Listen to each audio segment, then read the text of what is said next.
Desde ontem está autorizada a campanha eleitoral e dessa vez, por causa da pandemia, a campanha vai ser mais acirrada do que nunca na internet. Se a gente deslizar o feed das redes sociais, logo encontra algum candidato ou político divulgando iniciativas ou apresentando propostas. Quem tem o hábito de acessar as plataformas digitais já percebeu que as eleições estão chegando. É legal, né? Já que agora a gente tem a internet, né, como outro meio de comunicação, você também consegue acompanhar, né, ver algumas propostas. Já há um bom tempo não tem mais aquele que era faixa, essas coisas, né, que é, não sei como que sujava a cidade e tudo, né. Então já está saindo. Agora com a pandemia, acho que é o único meio que tem, as redes sociais, é o WhatsApp, essas coisas, né, é story, é status, é o que está ajudando bastante. De acordo com o calendário eleitoral deste ano, a campanha oficial começou ontem, mas antes os candidatos já podiam interagir e divulgar informações pela internet. Em 2020, existem várias regras que devem ser seguidas na campanha digital dos candidatos. É permitido impulsionar conteúdo nas mídias sociais e em outras plataformas. É necessário controle de gastos nas campanhas feitas pela internet. É necessária a remoção de conteúdo nos meios digitais que não respeitem a legislação e que haja direito de resposta. É proibido o uso de fakes e robôs. A cada nova eleição, a Justiça Eleitoral amplia as possibilidades de uso de plataformas online para divulgação de candidatos, partidos e campanhas. Mas quem trabalha nessa área não deve entender só de relacionamento pela internet não, viu? É preciso saber de cor a legislação eleitoral vigente. Este publicitário de Mogi das Cruzes tem uma agência de marketing eleitoral digital há 2 anos. Já que o trabalho é online, eles conseguem atender candidatos de várias cidades do país. Eles já se dedicam às eleições desde abril. A gente começa sempre entendendo o contexto do candidato, a história dele, os valores e princípios que ele defende, justamente para que a gente possa começar a construir essa identidade política, né? Porque não adianta apenas usar as redes sociais para falar de si mesmo, precisa ter mesmo a história, precisa se relacionar com as pessoas com base nisso. Esse ano, por causa da pandemia, a campanha na internet deve ter ainda mais importância para os candidatos.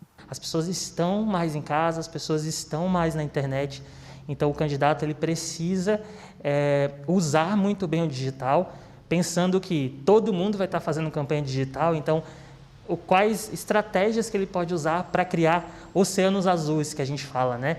Quando está muito concorrido, ele usar outros caminhos que não estejam tão concorridos para chamar a atenção das pessoas.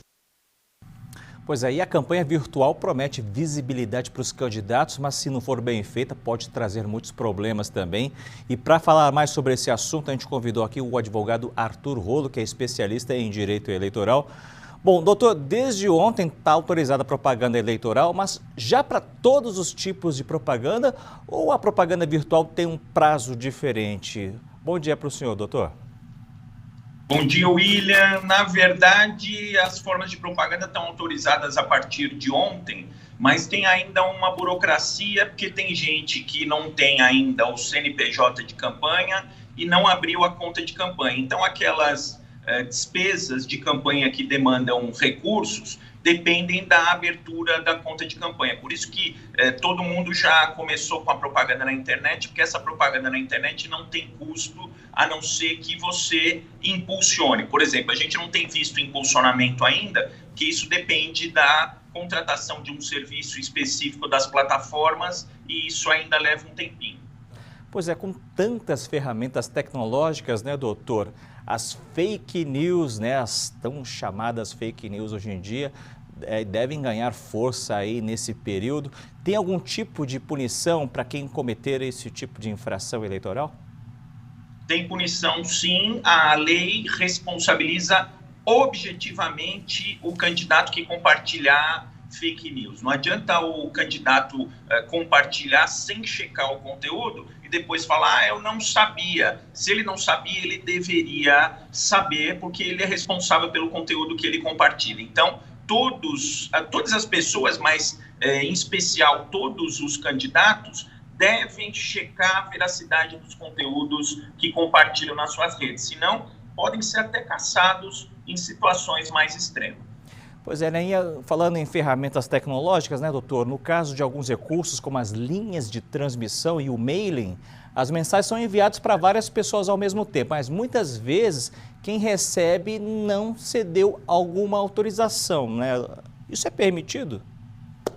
Então, os disparos em massa, William, estão terminantemente proibidos. Não pode ter disparo em massa, seja por aplicativos, seja por mensagens de celular. Esses disparos em massa estão proibidos. Aí o que acontece? Você pode mandar as mensagens para aquelas pessoas que você cadastrou previamente. Só que agora entrou em vigor recentemente a Lei Geral de Proteção de Dados, fica aquela discussão se aplica nessa eleição, se não se aplica nessa eleição, que eu tenho recomendado para os candidatos e partidos para pedir lá uma autorização para compartilhar a propaganda. De qualquer forma, se qualquer eleitor receber uma propaganda que não quer, é só devolver a mensagem falando, ó, mentira desse cadastro aí que eu não quero mais receber a sua propaganda, e o candidato e o partido tem que tirar.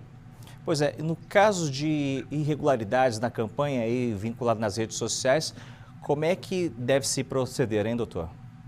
Bom, tem um aplicativo da Justiça Eleitoral que já está valendo, que é o famoso Pardal, né? Isso vale principalmente para propaganda de ruas. Esse Pardal, ele permite que você mande fotos das irregularidades. Também dá para acionar o Ministério Público Eleitoral, mas a população pode ficar tranquila, porque os partidos e as coligações têm advogados também para haver a fiscalização mútua.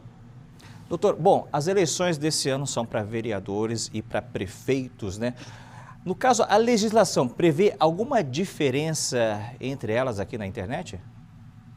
Não, na verdade, as formas de propaganda, o que vai precisar fazer, por exemplo, se for ter um serviço específico de impulsionamento, vai ter que mencionar lá que é uma propaganda eleitoral, porque quando a gente está na internet, a gente precisa identificar aquela propaganda como uma propaganda eleitoral, e vai ter lá o CNPJ da campanha do candidato. Se é do candidato a prefeito, vai ter o CNPJ da campanha do candidato a prefeito. Se é do vereador, da campanha do candidato a vereador. E a grande diferença é que não tem coligação para vereador, então o vereador ele não precisa colocar o nome da coligação, ele coloca lá só o partido dele. No caso do prefeito, tem que ter a coligação sob a denominação dos partidos que compõem essa coligação. Conversei aqui com o doutor Arthur Rolo, advogado, especialista em direito eleitoral. Doutor, muito obrigado pela sua participação aqui no Bom Dia Diário. Seja sempre bem-vindo, viu? Eu que agradeço, William. Um abraço para você e para os seus telespectadores. Abraço, doutor. Obrigado mais uma vez.